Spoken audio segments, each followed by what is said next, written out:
Hi, I'm Amanda from Emu Creek Farm. Welcome to our video on how to make matsoni yogurt for perfect cream cheese.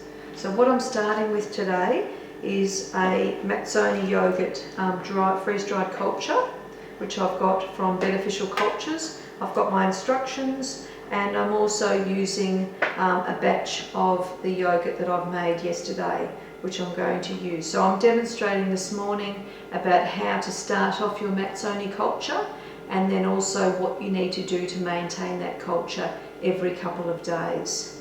So the first thing you need to do is to get everything in front of you, make sure that it's clean, and make sure that you've got your culture and bring it to room temperature.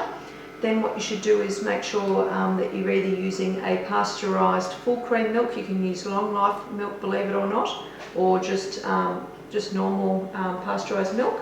So have your milk ready and choose a small container, and I'm using these baby food jars because I find that they're a perfect size. Anything up to about a cup of milk will culture really well for you, and you can do that overnight. Now this is a culture that does not require any heating, so you don't need a thermometer and you don't need to prepare it in a saucepan in the kitchen.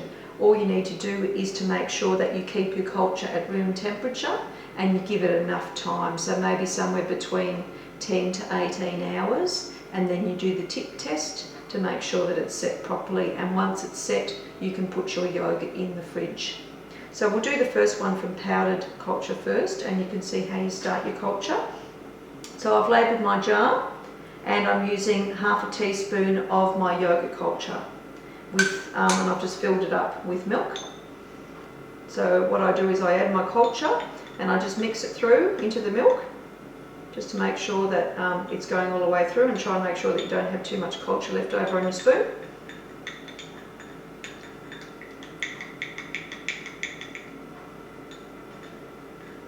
So once you mix it all through, then you can just simply put a cover onto your jar and just let that sit for at least 10 to 18 hours, just so it's got oxygen to breathe. And that's your yogurt done. So we can check on that tomorrow and see if it's set. Here's one that we prepared yesterday, and what you do on a daily basis, or every 2 to 3 days at least, what you would need to do is just to transfer and to make new batches of your yogurt. So here I have my labelled jar of the milk, and all I'm going to add now is 1 teaspoon of matsoni yogurt from the previous batch. So I'll just get my teaspoon.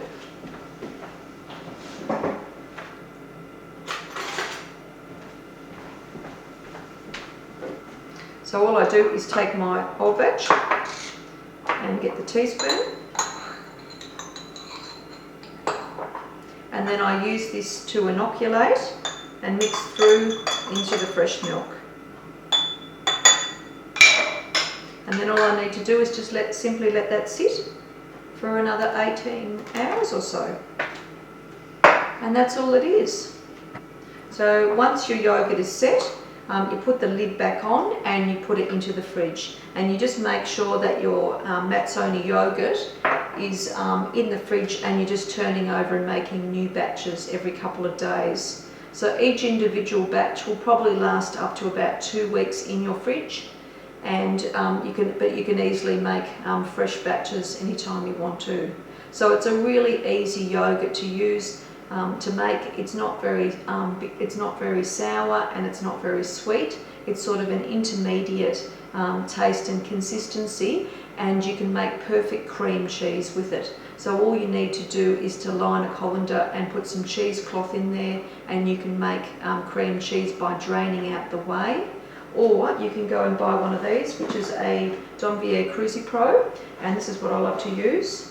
And I just put my yogurt from here straight into here, and then it will strain through, and all my whey is just left at the bottom. So I have whey left over, and then I have my cream cheese in the top, and then I can just serve myself and make cream cheese. You can make cheesecakes, all different things here. So it's a really affordable way just to get off Philadelphia cream cheese or other brands that you're using and make your own cream cheese. And of course there's no sugar in any of this, so it's a lot healthier because you're making it yourself, and it's just the amount of fat content is related to which milk that you used. So I hope you've enjoyed my video today, and if you do like it, please have a look at our other online courses. Thanks for watching.